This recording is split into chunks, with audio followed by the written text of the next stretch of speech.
Photo वाले को पहले हो जाए। चलिए, आज सदन के अंदर आपके माध्यम से पूरा बिहार और देश देख रहा है कि विपक्ष सदन चलाना चाहता है। हम सदन चलाने में सहयोग कर रहे हैं, लेकिन विपक्ष को बोलने नहीं देता है। 78 विधायकों का विपक्ष, उसको बोलने नहीं मिले, लेकिन जो छोटी छोटी पार्टी है उसको बोलने का आदेश मिले आसन से। हमारे तरफ कैमरा बंद कर दें, हमारी आवाज़ को लाइव में कम कर दें कि लोग सुन नहीं पाए। फिर भी हमने ये तमाम विषय को सह करके बड़ी आग्रह करके बोलना शुरू किया तो आधा में ही माइक बंद कर दिया गया। आज आपने देखा, हमने कहा कि माननीय मुख्यमंत्री जी, आपने आधे दर्जन मंत्री का इस्तीफा लिया था FIR में नाम पर, आज चार्जशीटेड उप मुख्यमंत्री पर आपका जवाब क्यों नहीं? आज शिक्षकों के साथ जिस तरह से आपकी लाठी बरसी है, जिस तरह से धोखाधड़ी शैक्षणिक अराजकता फैल रहा है, उस पर जवाब क्यों नहीं? आज कृषि सलाहकार पर आपका उसके साथ लाठीचार्ज क्यों? हमने कहा वित्त रहित शिक्षकों का अनुदान की कटौती क्यों? आज इन तमाम विषयों पर हमने जवाब मांगा। हमने कहा कि आज प्रश्न है हमारा, अगवानी पुल 1717 करोड़ पानी में बह गया। नल जल में तो आपने 33 से 3800 करोड़ तो बहाया ही।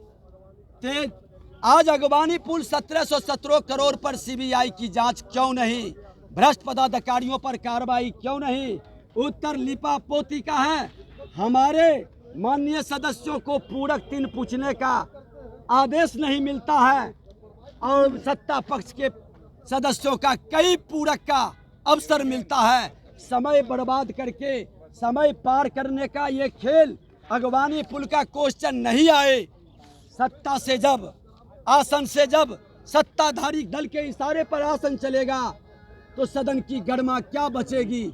हमने कहा, और हमारे सदस्य जब विरोध करते हैं बेल में आकर तो आप कार्रवाई की धमकी देते हैं। अरे आपके जंगल राज से भी नहीं डरे थे। भारतीय जनता पार्टी जंगल राज की लड़ाई लड़ा था और आपने मुख्यमंत्री जी सत्ता और कुर्सी के लिए धृतराष्ट्र बन गए और जंगल राज को जनता राज बता रहे हैं। आप गुंडा राज में तब्दील कर दिया। लोकतंत्र में विश्वास नहीं, संविधान पर भरोसा नहीं, संवैधानिक संस्था पर आप अपमान कर रहे हैं और सदन के अंदर विधायिका को आप कमजोर करके विधायिका के आवाज को दबा रहे हैं। ऐसे में कैसे सदन चलेगा? इस विषय का कोई जवाब नहीं। एक भ्रष्टाचारी कभी न्याय नहीं कर सकता, कभी सुशासन नहीं ला सकता। सत्ता में बैठे भ्रष्टाचारी और अपराधियों की जमात बिहार के अंदर घोर अराजकता का वातावरण बना रहा है। सड़क से सदन तक लड़ेंगे। 10 लाख नियुक्ति का क्या हुआ? हमने जब पूछा पहले कैबिनेट में 10 लाख लोगों को नियुक्ति देंगे, क्या हुआ नियुक्ति का? कल गांधी मैदान से 10 लाख नियुक्ति का हिसाब मांगेंगे और 33 वर्ष के ऊपर उम्र में 52 संपत्तियों का आपने कैसे मालिक बन गया? आज 150 करोड़ का मकान दिल्ली में, 750 करोड़ का आपका मॉल का जमीन कहां से आया? आप बहुत भाजपा झूठा पार्टी तो बहुत सत्यवादी है, तो मुख्यमंत्री को जवाब देना चाहिए। सत्ता के लिए समझौता भ्रष्टाचारियों से, अपराधियों से क्यों? बिहार की जनता और देश की जनता जानना चाहती है कि ऐसे भ्रष्टाचारियों की जमात बिहार के अंदर नहीं चलेगा। ये लोकतंत्र की धरती है। ये लोकनायक जयप्रकाश नारायण के नाम पर सत्ता में बैठने वाले बड़े भाई लालू प्रसाद यादव और नीतीश कुमार भ्रष्टाचारियों को खुलकर संरक्षित कर रहे हैं। अब तो आपातकाल, अघोषित आपातकाल विधानसभा के अंदर लगा दिया गया है। विपक्ष की आवाज़ को दबाई जा रही है और विपक्ष पर कार्रवाई की धमकी दी जा रही है। हमने कहा कि कार्रवाई जरूर करें, लेकिन आचार समिति का रिपोर्ट जिसमें उप मुख्यमंत्री, उनके भाई और कई सदस्य आसन को रौंद दिया था, क्यों आज तक कार्रवाई नहीं हुआ?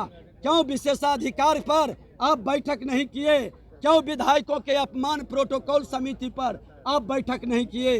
कोई जवाब नहीं है।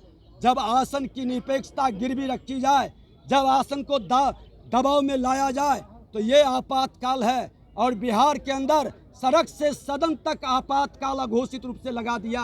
कल शिक्षकों को जहां तहां रोककर उसके नेता को अरेस्ट कर करके उसको दबाव में लाया, विवश किया है कि तुम लोग आपस जाओ, नहीं तो तुम्हारे नेता को जेल भेजेंगे। ये आपातकाल में होता था। कांग्रेस की संगति में राजद जदयू को भी आपातकाल का पूरी गुण आ चुका है। फिर से बिहार में एक बार इस राजद, कांग्रेस और जदयू भ्रष्टाचारियों के विरुद्ध एक नया जन आंदोलन कल से शुरू होगा।